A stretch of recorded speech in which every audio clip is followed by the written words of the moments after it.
Բարեսելի հայ ժողովուրդ, Հիսուսի խաղաղությունը բոլորիս վրա, ամեն։ Սիրելի Հայր, Հիսուսի անունով գալիս եմ քո առաջ, խնդրում եմ քո Սուրբ Հոգու զորավոր ներկայությունը, խնդրում եմ քո այսօրվա օծությունը, թարմ օծությունը, նորօծությունը, խնդրում եմ քո ողջ զորությամբ իջիր իմ վրա, օծիր իմ շուրթերը, խոսիր, աղոթիր, փառաբանիր, ամեն ժամանակ, ամեն իրավիճակում։ Այսօրվա եթերը հանձնում եմ քո ձեռքերի մեջ, որ քո հոգու զորությամբ գործես, ու ամեն բան ինչ որ քեզանից է արձակված լինի մեր կյանքերի վրա։ Հանձնում եմ ամեն բան քո վերահսկողության մեջ։ Հիսուսի անունով կապում եմ ամեն շնչավոր մարդկային դիվային խոսքերի ուժն ու ազդեցությունը, որ ոչ մեկի սրտում սխալ սերմ չընկնի ու սխալ պտուղ չտա։ Ամեն բան ինչ որ քեզանից է, թող դա արձակված լինի քո Սուրբ Հոգու զորությամբ մարդկանց կյանքերի վրա ու ընկնի բարի հողի մեջ, որը և պտուղ կտա ու կփառավորի քո անունը։ Հայր, շնորհակալ եմ քո կատարյալ կամքի համար, որ ունես ամեն մեկիս վրա։ Ամեն իրավիճակ Հայաստանում, Հայաստանի շուրջ հանձնում քո ձեռքերի մեջ, որ քո կամքը իրականանա։ Ինչ էլ որ սատանան ծրագրել է, Հիսուսի անունով թող դա պտտվի ու ծառայի քո կատարյալ կամքի իրականացման համար։ Երեմիա 51:27 տեսիլքի իրականացմանը, որ իրավիճակները դասավորվեն այն ձև, որ ամեն ինչ ծառայի նրան, որ հայ ժողովուրդը արթնանա խորը քնից ու արթնություն վերապրի։ Այն հարձակումը, որ կա Հայաստանի վրա Քրիստոսի դեմ, քրիստոնեության դեմ, որը եկել է մարդկանց հեռացնելու Հիսուսից,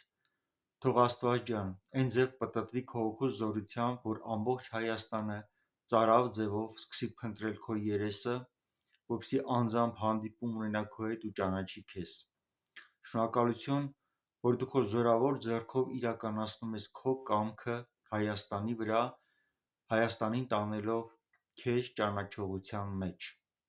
Շնորհակալություն, որ դու ամեն բան, ինչ որ քեզանից չի, ջախջախում ես ու հեռացնում ես,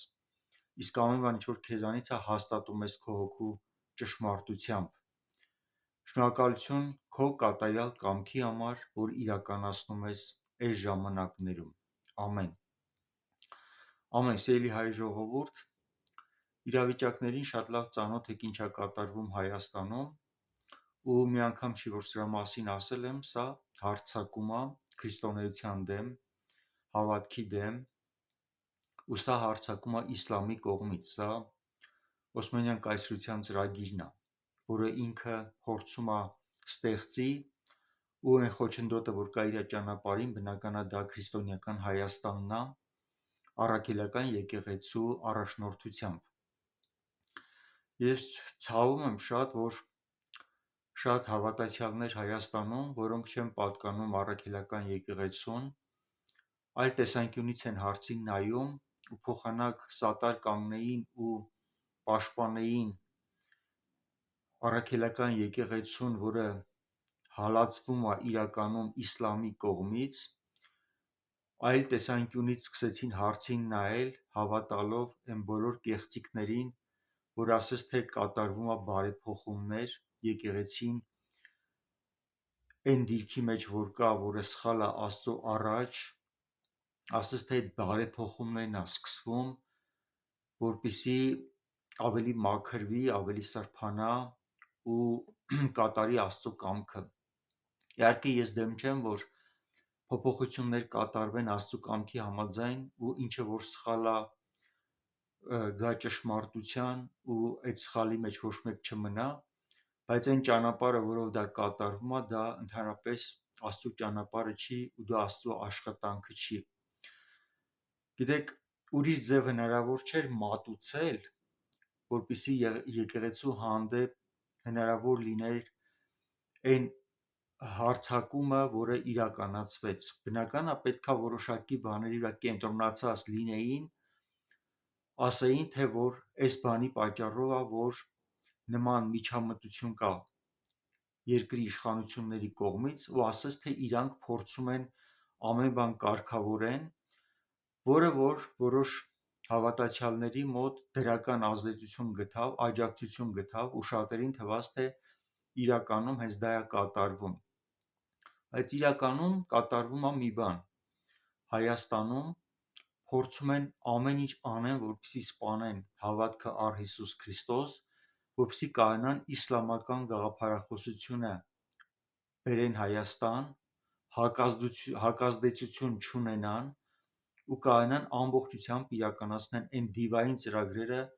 որ ունի Թուրքիան Օսմանյան կայսրություն ստեղծելու համար։ Գիտեք, ես հիմա հոգևոր մարդկանց եմ ավելի շատ խոսում, որպեսզի իրանք տեսնեն ինչա կատարվում, որտեղ իրանց աչքին է շատ բան թվում, թե ճիշտ է կատարվում իշխանությունների կողմից։ Այնինչ իշխանությունները իրականում չունեն իրավունք մտնելու մի տարածք, որտեղ Աստված իրանց իշխանություն չի տվել։ Ես մի հատ ուրիշ օրինակով հիմա կբացատրեմ, որ ավելի պարզ լինի։ Տեսեք, ամուսինները, որ ամուսնանում են, իրար հետ կապնվում են ամուսնական ուխտով։ Ու երբ որ ամուսիններից մեկը անհավատարիմ է գտնվում ու դավաճանում է, դա իհարկե մեղք է Աստծո առաջ, բայց ամուսինը, որը դավաճանված է, ամուսիններից մեկը, ում հանդեպ որ դավաճանությունը տեղի է ունեցել, ինքն է որոշում իր զուգընկերոջը, իր ամուսնուն ների թե չների։ Դա իրանց անձնական հարցն է, իրանց ընտանիքի հարցն է, ու դա եթե խախտում է տեղի ունեցել, խախտվել է իրանց ամուսնական ուխտը։ Երկու ամուսինների մեջ, կնոջ և տղամարդու մեջ է եղել ուխտի խախտումը դավաճանության դեպքում։ Եվ ստեղ այդ ընտանիքում տեղի ունեցածի համար իշխանությունը վարչապետը, ստեղ կապ չունի Փաշինյանը, կլինի ցանկացած իշխանություն, ցանկացած վարչապետ իր իշխանական լծակներով իրավունք չունի մտնի այդ ընտանիք ու կնոջը ասի. քո ամուսինը քեզ դավաճանել է, խախտել է ամուսնական ուխտը ու դու իրանից բաժանվի, իրան փոխի։ Եվ միաժամանակ իրավունք չունի այդ ընտանիքի երեխեքին ասի. ձեր հայրը դավաճանել է ձեր մորը ու դուք պետք է հրաժարվեք ձեր հորից։ Սա ընդհանրապես վարչապետի իրավասությունների մեջ չի մտնում, իշխանության իրավասությունների մեջ չի մտնում։ Սա զուտ ընտանիքի ներսում կատարվող հարց է, դավաճանություն է, մեղք է Աստծո առաջ, ու ամուսինը դավաճանելը, ամուսնուն խախտելով ամուսնական ուխտը, մեղք է իր կնոջ հանդեպ։ Ուստեղ կնոջ որոշումն է, ինքը կուզի կների, չի ուզի չի ների։ Իր տան մեջ կատարված հարցի մեջ կողքից որևէ մեկը չպետք է խառնվի, որովհետև իրավունք չունի ոչ հարևան, ոչ բարեկամ, ոչ զոնքաչ, ոչ աներ, ոչ մեկ։ Հասկանում եք, այստեղ շատ կարևոր հարց է, սա կնոջ որոշելու հարցն է։ Սա իրանց անձնական հարցն է։ Նույնը, երբ որ հիմա այս օրինակը բերում եմ եկեղեցու մեջ, եկեղեցին համարվում է ընտանիք, ուխտը, որը կայացել է Աստծո հանդեպ կաթողիկոսի կողմից կամ սրբազան ցանկացած քահանայի կողմից, եթե դա կուսակրոնության ուխտ է, դա ուխտ է Աստծո հետ, ստեղ որևէ մեկը կողքից մասնակցություն չպետք է ունենա, իր հանդեպ չի կատարվել դավաճանությունը, եթե այդ ուխտը խախտվել է։ Ուխտը խախտվել է Աստծո հետ ու Աստծո դրված օրենքի համաձայն էլ ինքը պետք է պատասխան տա։ Աստված որոշելու է այդ մարդուն ների թե չների, դուք Աստծո փոխարեն որևէ իրավունք չունեք այդ որոշումը կայացնելու։ Հիշում եք վառ օրինակ Աստվածաշնչում, երբ որ շնացող կնոջը բռնել էին մեղքի մեջ, շնության մեղքի մեջ, բացահայտ մեղքի մեջ, ու իրանք բերեցին Հիսուսի մոտ ու ասեցին, որ այս կինը մեղքի մեջ է բռնվել ու դրան համապատասխան սպասում են, որ Հիսուսը արձագանքի ու այդ իրավիճակի համար որոշում կայացնի, իր տեսակետը հայտնի ու ցույց տա, թե որն է Աստծո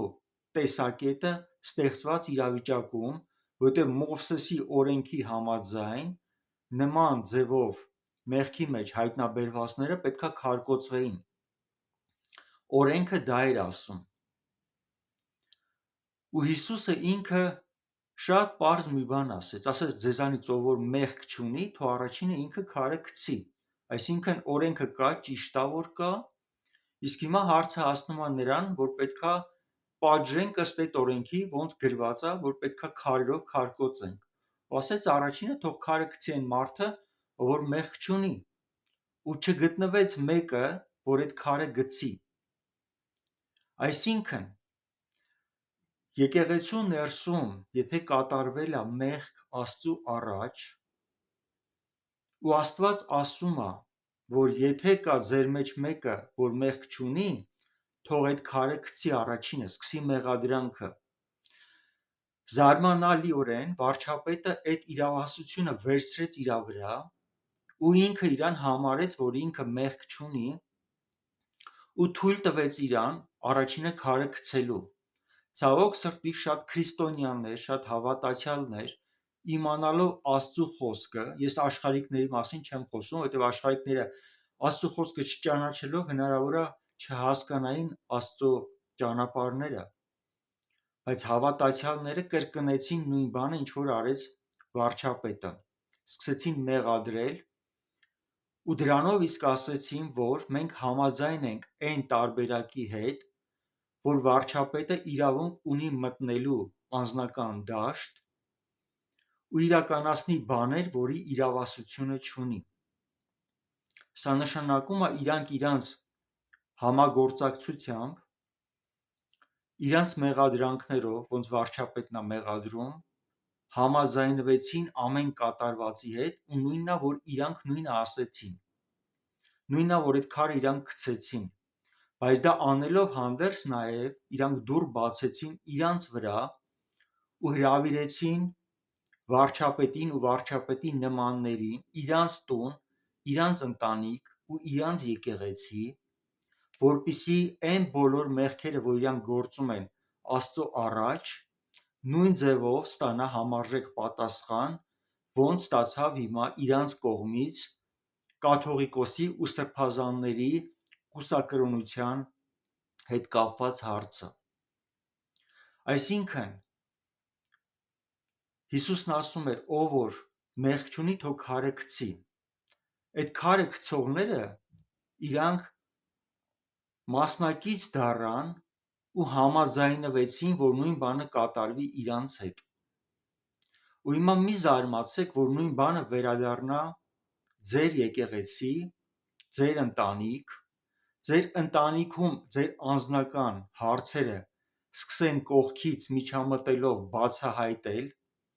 մի զարմացեք, որ ձեր եկեղեցիներում հիմա կսկսվի պառակտում ու ձեր մեղքերը, որ ծածուկում էր, որ Աստծո առաջ էր, ու Աստված ինքը ամեն անգամ ծածուկում պահելով աշխատանք էր տանում, որպեսզի ձեզ բերի այդ ազատագրմանը, եստեղ ոչ թե մեղքը գովերգում եմ ու ասում լավ է, որ դա արվել է, այլ ես խոսում եմ այն մասին, որ մարդ չկա անմեղ, մեկն էլ չկա։ Հիսուսն ինքը ասեց, որ բոլորն են մեղանչել ու Աստծո փառքից պակասել են, արդար չկա, մեկն էլ չկա։ Ու քար գցող չպետք է իրականում լիներ, այդ քար գցելու իրավունքը մենակ Հիսուսն ուներ, որը չարեց, որովհետև ինքը մարդուն եկել էր իր կյանքով ազատագրելու, իր զոհը դա էր անում։ Բայց երբ որ մարդը վերցնում է իր վրա պատասխանատվություն, այն աշխատանքը, որը պատկանում է Աստծուն, իրան է վերագրում, համարում է, որ իր կատարած տարբերակով այդ մարդու հետ դատաստան տեսնելը ավելի ճիշտ է, ինքը իրան ավելի խելացի է համարում, քան Աստծուն։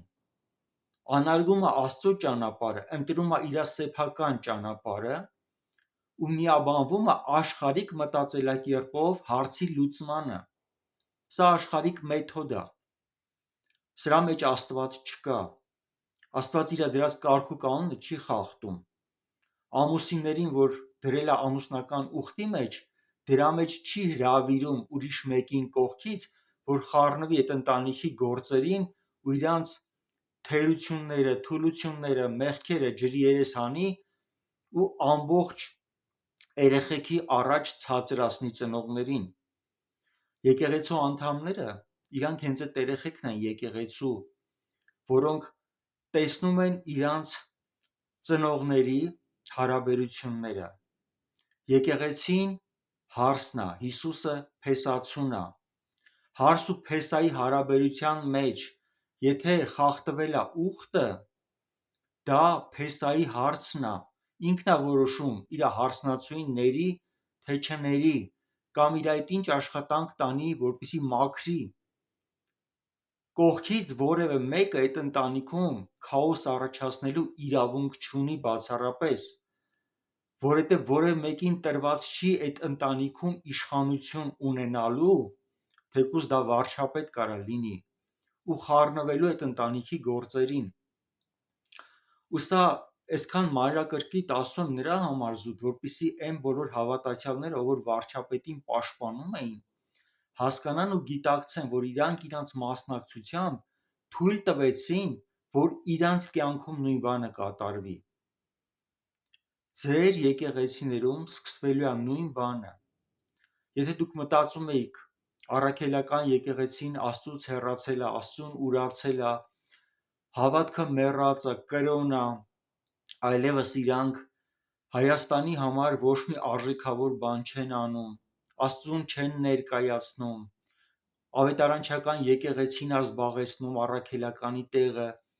ինքն է վերցրել այդ պաշտոնը, այդ կոչումը,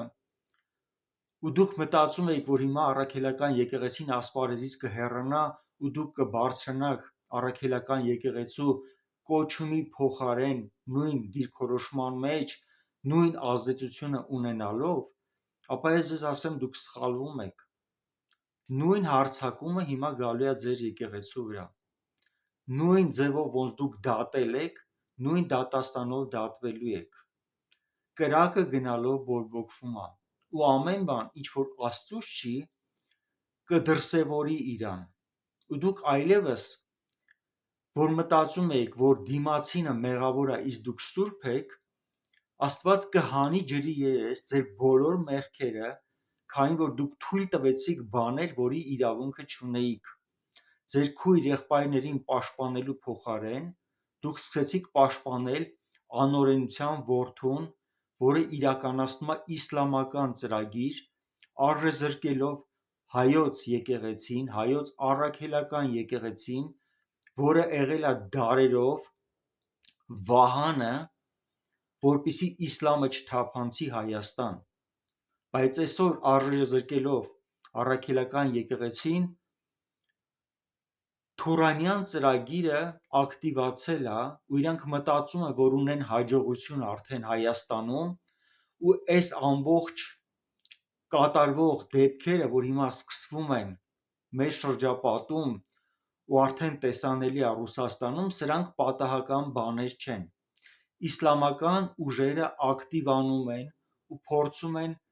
վերցնել իշխանություն,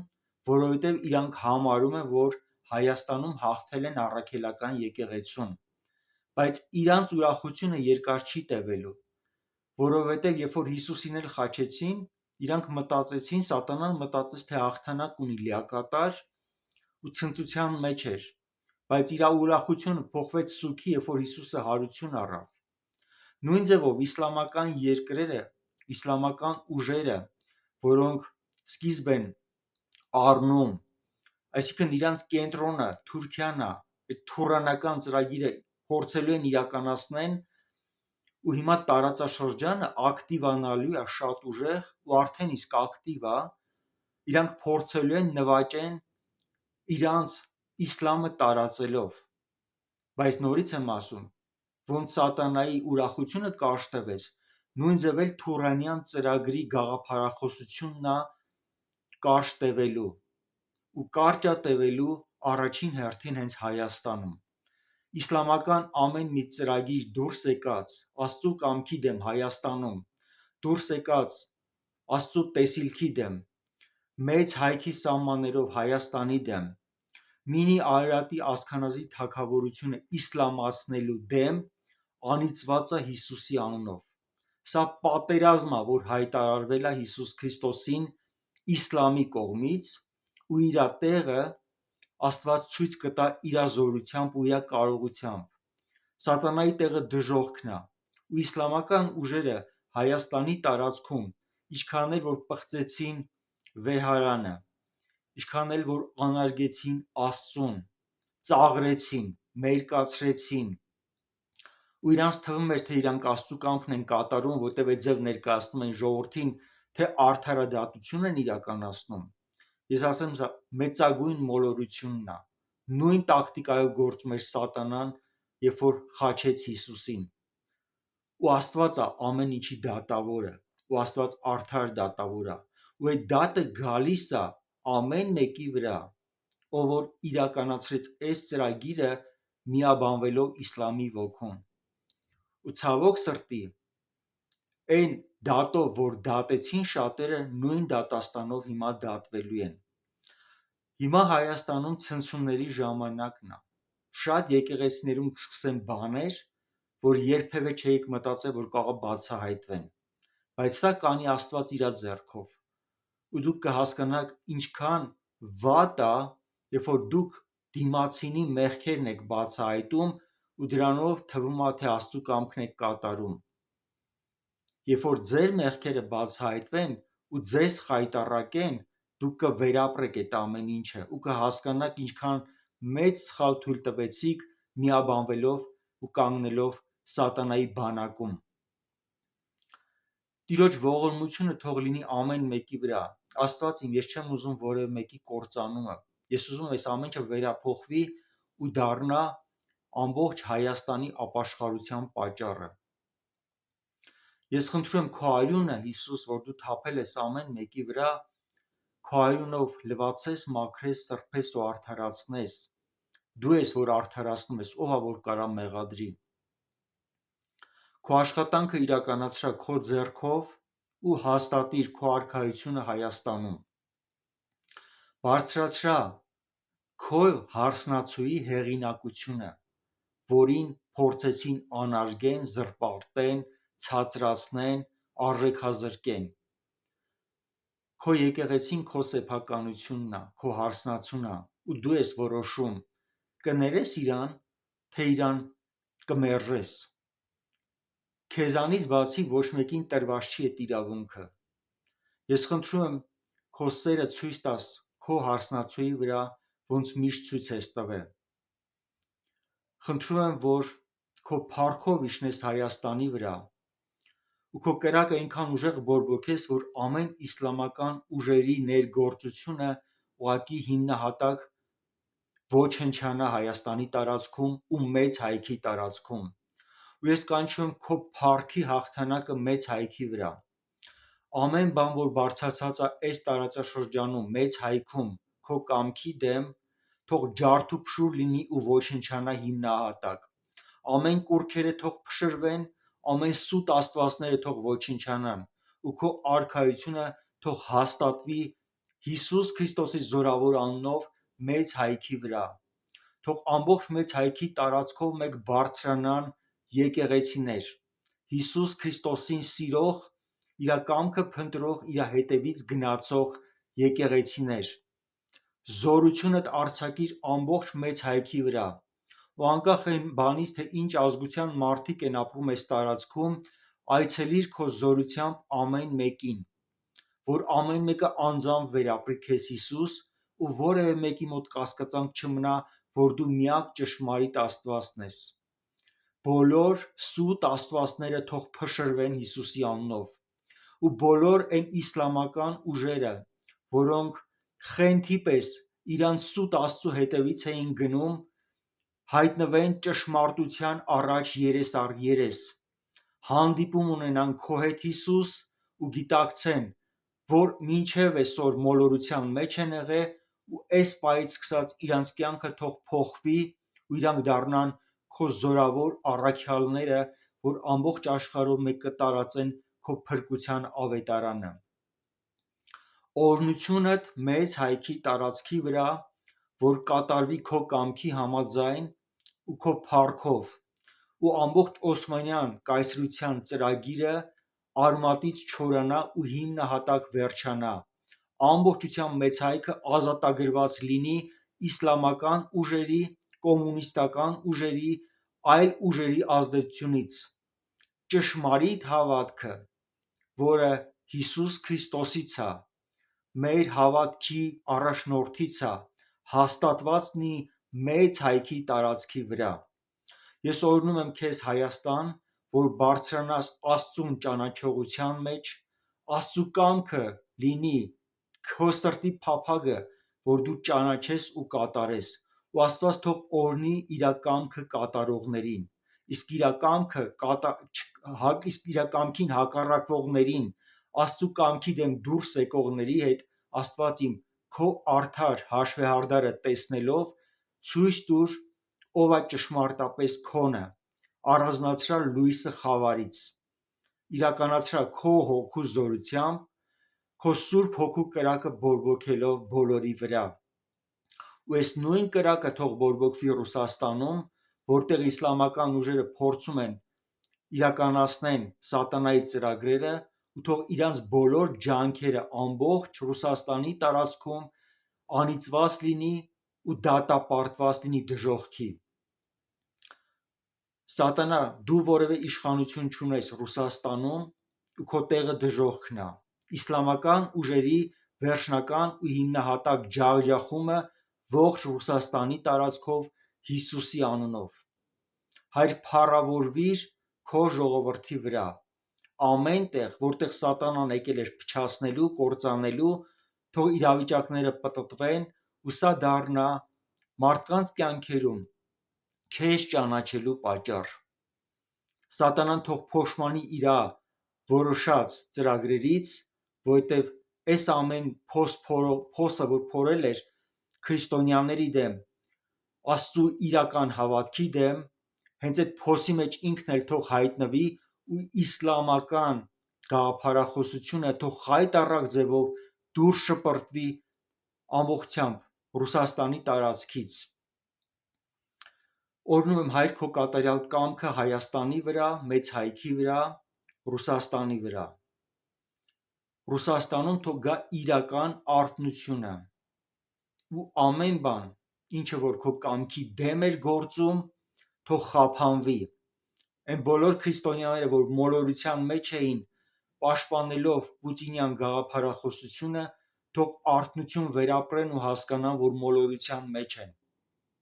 Ճշմարիտ քրիստոնեությունը Հիսուս Քրիստոսի անունով ամբողջ Ռուսաստանի վրա։ Ամեն։ Ամեն, սիրելի հայ ժողովուրդ, Տիրոջ փառավոր հաղթանակը ամեն իրավիճակների վրա, թող Տերը փառավորվի ու իր զորությամբ ցույց տա, որ ինքը միակ ճշմարիտ Աստվածն է այս երկրի վրա։ Ամեն։ Մնացեք Տիրոջ օրհնության մեջ Հիսուսի անունով։ Ամեն։